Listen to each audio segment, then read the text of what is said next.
Welcome back to the deep dive. You know how we work. You hand us a stack of sources, articles, research notes, that essential guide you've been trying to memorize, and we dive in to extract the knowledge nuggets that make you instantly well-informed. And today, we are tackling a big one. I mean, truly a foundational, universal hurdle for anyone approaching the Spanish language. The verb to be. The verb to be. It sounds so simple. It does. As English speakers, we are, incredibly spoiled. We have this one tiny versatile verb to be, and it does everything. It handles everything from identity, like I am a writer, to location, I am in London. Or emotion, I am happy. It covers every possible state of existence without any fuss. Then you open a Spanish textbook, and bam. Exactly. You're confronted with two completely different verbs, ser and estar. And the choice isn't just academic, right? It's existential. It really is. The wrong choice doesn't just sound a little awkward. It fundamentally, radically alters the meaning of what you're trying to say. Precisely. We were talking about this earlier. If you're trying to say the coffee is cold right now, because it's been sitting on the counter, you need one verb. Right. But if you accidentally choose the other verb, you could be telling your listener that the coffee is, by its very nature, a cold beverage. Like it's supposed to be iced coffee. A stable characteristic. Exactly. A stable characteristic, not a temporary temperature drop. The grammar itself compels you to categorize reality. And that's the mission today. We've absorbed the framework from an excellent guide that was sent in, one designed specifically for Anglophone learners. A very helpful one. And we are going to extract the simple core concepts that justify these two powerful verbs. Our goal is to move you past just, rote memorization. And into real conceptual understanding. We're cutting through the complexity. So, to give you a navigational tool for the rest of this deep dive, let's just reveal the fundamental concept right away. Let's do it. When you're determining which Spanish verb of existence to use, you really need to decide if you are dealing with essence or condition. Is it SCR? That is the verb of identity, permanence, or stability. Think essential nature. Things that define the subject and are fixed or, at least very difficult to change. Or is it Estar? That's the verb of condition, temporality, or location. Right. Think immediate transient state. Things that are expected to change or just define where something is sitting in space. It's the difference between asking, what defines this thing fundamentally, and how is this thing presenting itself right now? Understanding that binary conceptual split is the key. It unlocks everything. Okay, let's unpack this. By looking at the navigational system our guide offers, which starts with the simplest mental shortcut possible. So the biggest hurdle for us as English speakers is that we default to this idea of existence as a single monolithic concept. We just say to be. Right. It's just one bucket for everything. But the Spanish language, it demands that you qualify that existence. The framework we're using provides what it calls a rule of gold, specifically for us. I love this rule. I really do. Because it immediately frames the decision around your own internal monologue in English. It says that before you even try to translate, you should identify the underlying question you're trying to answer. Exactly. For ser, the verb of defining identity, you are always answering the question, what something is. What it is, its core, its identity, its essence, the stable definition. And for estar, which is the state and location verb, you're answering one of two questions. Okay. How something is, which refers to its current state or condition, or where something is, which refers to its physical placement. So it's what versus how or where. That's it. If you can reliably filter every single use of the English to be through those three filters, what, how, or where, you have already chosen the correct Spanish verb. Even before you start worrying about the conjugations. Even before you think about them. Let's run those definitive examples the guide uses, because they make this framework instantly operational. Let's take a person. We want to define their job, their identity. Okay. So we answer the question, what is he? He is a doctor. Right. In the eyes of Spanish grammar, a doctor is a defined identity, a stable role. It answers what he is. Therefore, we use ser, él es doctor. That's his fundamental characteristic, even if he clocks out at 5 p.m. Exactly. Now, switch the focus. We want to know about his immediate condition after a long day of doctoring. We're no longer asking what he is, we're asking how is he? And the state changes. The answer, he is tired. Which is definitely temporary. Tiredness is transient, right? It's a condition or state that can be remedied with rest or coffee. Since it answers how he is, we use estar. Él está cansado. And this is the essential difficulty for us. In English, we use the exact same opener, he is, for both. the stable identity, doctor, and the transient condition, tired. Mm-hmm. Spanish forces that separation. It makes the conceptual leap mandatory. Okay, so there's a third piece to this golden rule. Absolutely. The third piece addresses the spatial dimension. If the question is, where is he? The answer is, he is in the office. Physical location. The physical location of a person or an object, their spatial positioning, is always the domain of Estar. So, él está en la oficina. We're just defining his physical coordinates right now, and those coordinates are obviously subject to change the second he moves. So the immediate mental shortcut for any learner is what means ser. And how to be and where mean a star. If you can hold that framework in your mind, the next step is just making sure you have the toolkit to articulate it.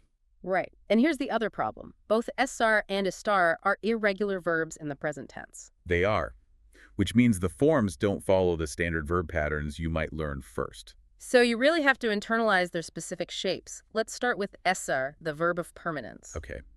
We have to focus on the forms you need for conversation. For I am, when you're describing your identity, we have yo soy. Short, punchy. It's often the first thing people learn. Yo soy. It's a foundational word. Then for the informal you are, the familiar address, we use two S's. And when you're speaking about a third person, he, she, or the formal you, usted, we use el ustedes. And notice the sound pattern there. It's almost exclusively based on that sound, which sort of emphasizes definition and essence. Soy, eres, es. That's a good way to think about it. Okay, moving into the plurals. We are is. Y nosotros somos. And finally, the third person plural, they are, or the plural formal you all, is elis ustedes son. The irregularity is pretty clear, especially in soy and eres. But that consistency of the is sound often acts as a good mnemonic for the stability of esser. Okay, now let's cross over to estar, the verb of condition and flux. Here we see a really distinct phonetic marker that helps differentiate it instantly from sr. Right. For I am, when you're describing a state or location, we use yo estoy. That inclusion of the final y is a signature for the estar family. It's a clear break from the sounds of esser. And the second person informal, you are, is tú estás. And here's where we hit a critical point for the learner. The accent mark. The accent mark over the a.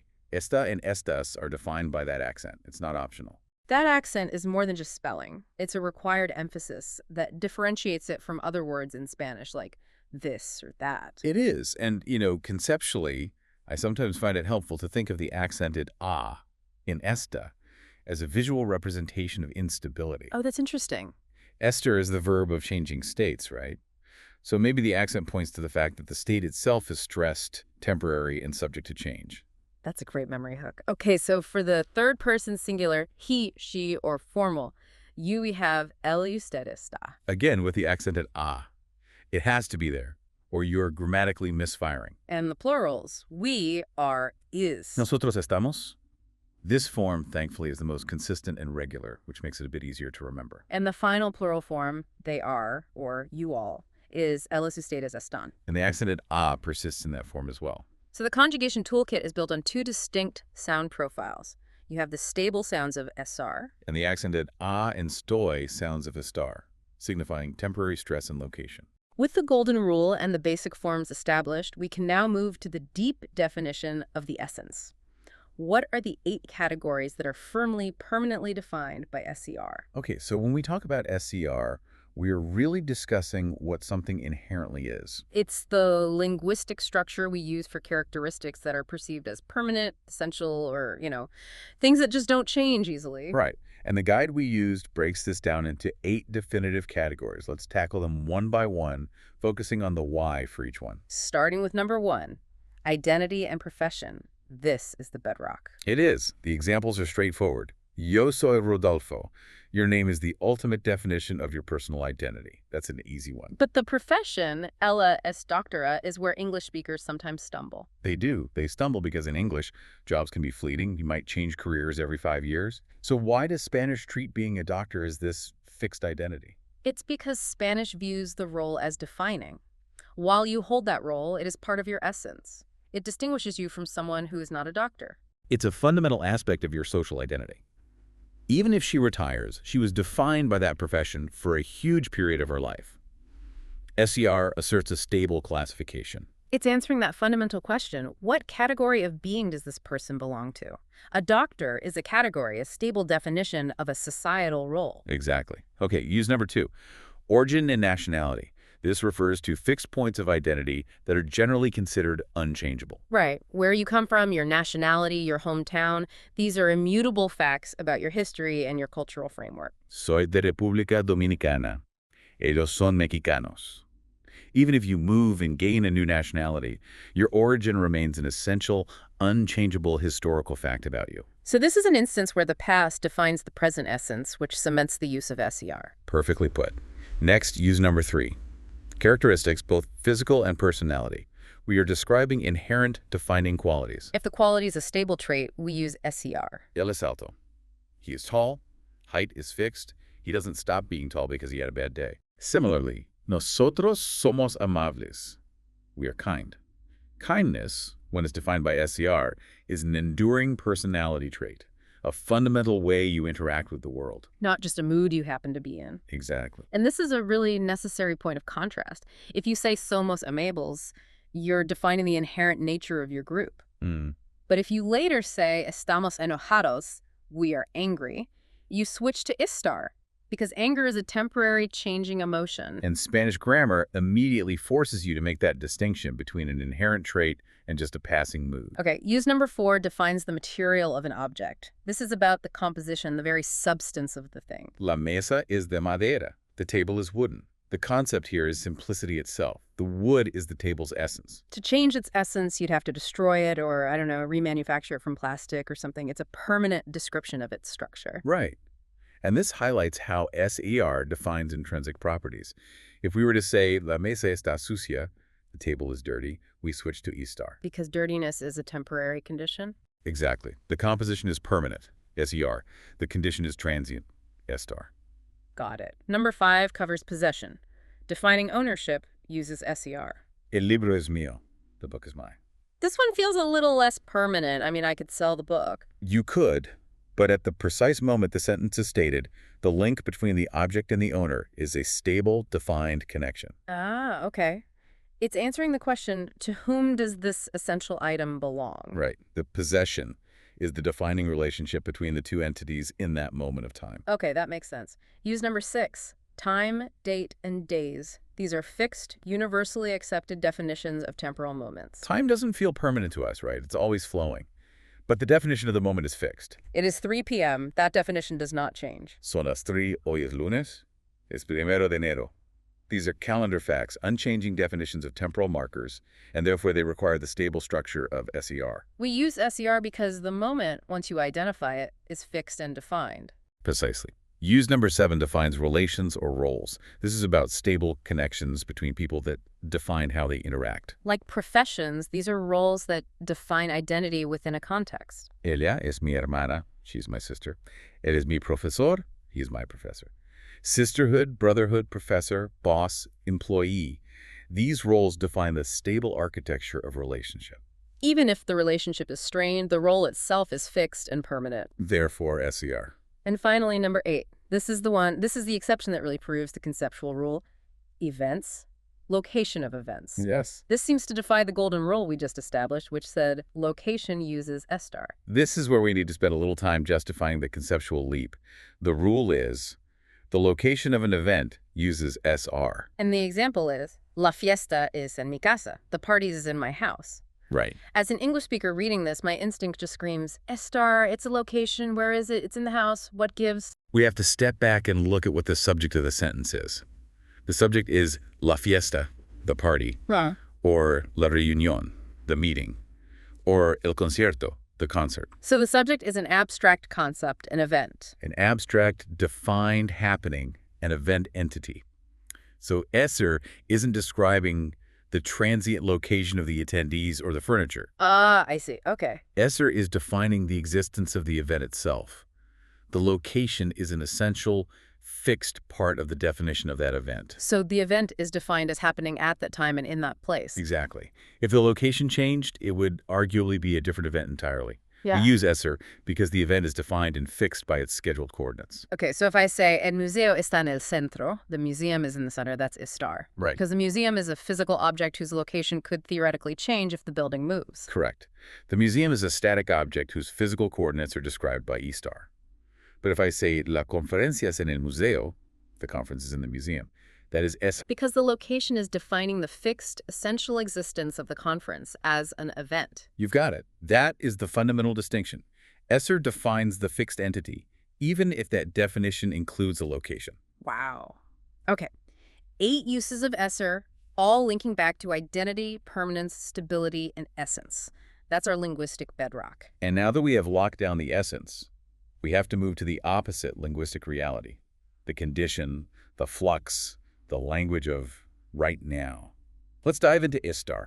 So if esser is the philosophical definition of immutable existence, Then Estar is the language of phenomenology, how things appear to us in the moment. it's used for temporary conditions, changing states, and the physical location of people or objects. The conceptual core here is transience. It's the language of the immediate, the changeable.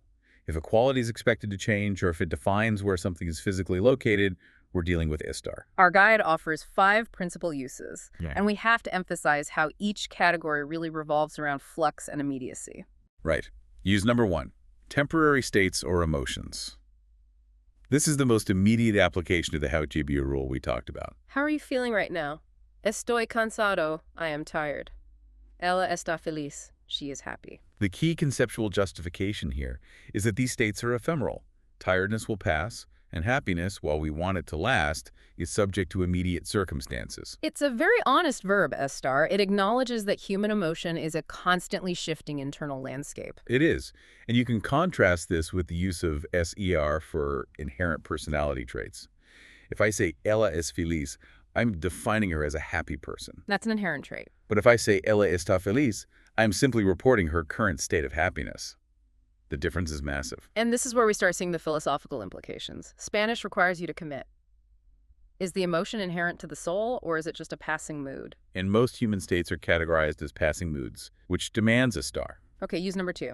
Physical conditions or health. These are immediate, measurable, and usually temporary states of being. This describes the current status of a person or object in relation to health, temperature, cleanliness, or readiness. Estoy enfermo. I am sick. Sickness is a condition you hope to recover from. It's not your identity. Right. And for objects, the same transience applies. La comida está caliente. The food is hot. That temperature is a condition guaranteed to change. Entropy will always win. Exactly. Now, if the food was always hot, perhaps because it was an inherently spicy type of pepper, we might use Ser to describe its essential quality. But the immediate state of serving temperature is Estar. So any description of an object that is clearly reversible or subject to outside forces, clean, dirty, full, empty, broken, these are all conditions defined by Estar. They are not the essence of the object. Correct. Number 3, and this is the category most of us English speakers associate with to be, location of persons and objects. This is the definitive answer to where something or someone is, as long as it is not an event. Estoy en Texas. I am in Texas. El libro está en la mesa. The book is on the table. We already established that the location of an event uses SCR because the location defines the event's essence. Right. But the location of a static object or person uses E* because our physical whereabouts are constantly subject to change. The book is currently positioned here. That position is a condition of its existence right now, not its essential nature. It's like a GPS coordinate. The coordinate itself is a condition of being. It defines your temporary state of spatial positioning. Perfect analogy. Uh-huh. Okay, use number 4. Actions in progress, progressive tense. This is the famous estar plus gerundio structure, the Spanish equivalent of our continuous ing form. And this is where estar really asserts itself as the verb of flux. The progressive tense inherently defines an action as temporary, unfolding, and incomplete. The action is currently in motion. Estoy estudiando. I'm studying. Ellos están trabajando. They are working. We use estar because the act of studying is transitory. It is a current state of engagement. Mm-hmm. It implies that at some point soon, that action will stop and the state will end. Estar perfectly captures this continuous transient nature of an action. It's a beautiful linguistic consistency. Since all continuous actions are, by definition, temporary, they must logically use the verb of temporality, estar. Okay, finally, use number 5. Temporary states of objects. This category often deals with adjectives that describe an object's current status rather than its composition. La puerta está abierta. The door is open. Being open is a current changeable condition of the door. El coche está sucio. The car is dirty. Dirtiness is a temporary state that can be easily remedied with a car wash. Right. If the adjective describes a deviation from the object's standard or inherent state, it's generally estar. For example, a normally quiet person who is suddenly being loud. You'd use istar to describe their current condition of loudness. Exactly. The moment the condition is removed, the door is closed, the person quiets down, the need for estar disappears. So istar is the verb that honors change, time, spatial positioning, and all things conditional. If you're describing the how or where of reality, you use istar. And the Spanish language forces this marvelous recognition. You cannot fully define reality without defining both its stable essence and its current temporary condition. And that recognition leads us directly to the most fascinating part of this discussion. What happens when those two definitions collide? This is the high-stakes section. I love this part. Me too. For the learner, these contrast pairs are the ultimate aha moment, where you realize that a simple choice between Ser and Estar can turn a sincere compliment into an insult. Or redefine a personality trait as just a temporary mood. Yeah. This is where we stop listing rules and start analyzing the conceptual impact of the choice. We need to see how the choice dictates an entirely different perceived reality. Let's do it. Let's revisit our introductory example first. Example set 1, personality versus state. Okay. We saw that he is tall is él es alto. That's a fixed characteristic, so it's SCR. Right, and if we switch to he is tired, it becomes él está cansado, a temporary state, estar. The adjective cansado, tired, can really only be used with istar because tiredness is inherently transient. But, okay, consider the adjective aburrido. In English, we have two different words, boring and bored. We do. But the Spanish dictionary often lists aburrido for both of them. And here's the profound shift.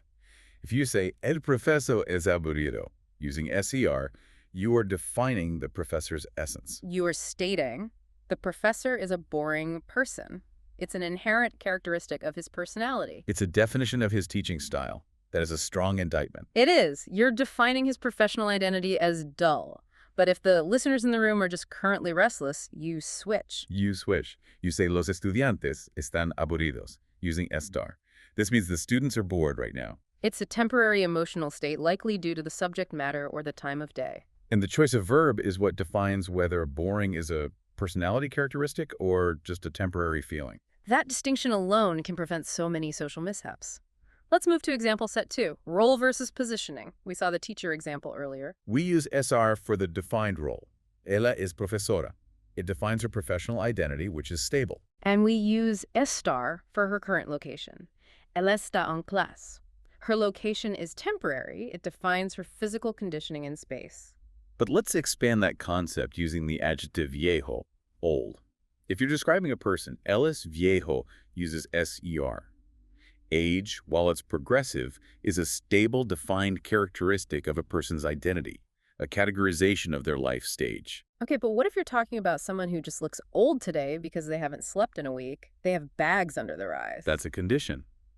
You'd have to use a phrase like, él está más viejo, he looks older, or is aging poorly right now, implying a temporary condition that makes him appear older than his essence dictates. So the choice defines whether oldness is an inherent fact of his life or just a passing physical condition. Exactly. Okay, so let's tackle example set 3. General quality versus immediate condition. The soup test. This is a classic example that demonstrates how the choice alters the nature of an attribute. We're using the adjective buena, good. Right, so if the diner says, la sopa es buena, using SER, they are complementing the inherent quality. They're endorsing the recipe, the chef's skills, the integrity of the ingredients. It's a stable philosophical compliment about the soup's essence. It is. But if they say, la sopa está buena, using a star, they're complementing the immediate condition. The soup is good right now. This implies it tastes good at this specific moment, maybe because the temperature is perfect or their hunger makes it taste better, or simply that today the chef seasoned it perfectly. It's a temporary approval of its current state. Exactly. So if you're aiming for the highest compliment, that the item is inherently high quality, you have to use SER. Okay, this next one is great. Let's introduce the concept of readiness. Example set 4, Intelligence versus readiness. We're using the adjective listo. And listo means both smart, clever, and ready. The verb choice radically distinguishes these meanings. So if you say, mi amigo es listo, using SCR, You are defining his inherent characteristic. My friend is clever, or my friend is smart. That defines his personality and cognitive ability. It's a stable identity. but if you need to ask if he's prepared to leave the house for dinner, you switch the concept from inherent intellect to temporary condition. You ask, mi amigo está listo, using estar. Is my friend ready? The moment you use a star with listo, you completely drop the meaning of intelligence and adopt the meaning of preparedness or readiness. Which is the ultimate temporary state. You are ready now, you won't be in an hour. This pairing is non-negotiable. Let's look at another profound shift. Example set 5. Wealth versus taste. We use the adjective rico. Rico means both rich, wealthy, and delicious, tasty. Again, the choice of verb dictates which reality you are discussing. If you say el hombre es rico, using SR, you are defining his economic status. Wealth is treated as a stable, defining characteristic of his identity. The man is rich. But if you're eating a dessert and you say el postre está rico, using a star, The meaning shifts entirely. You are describing the temporary state of deliciousness.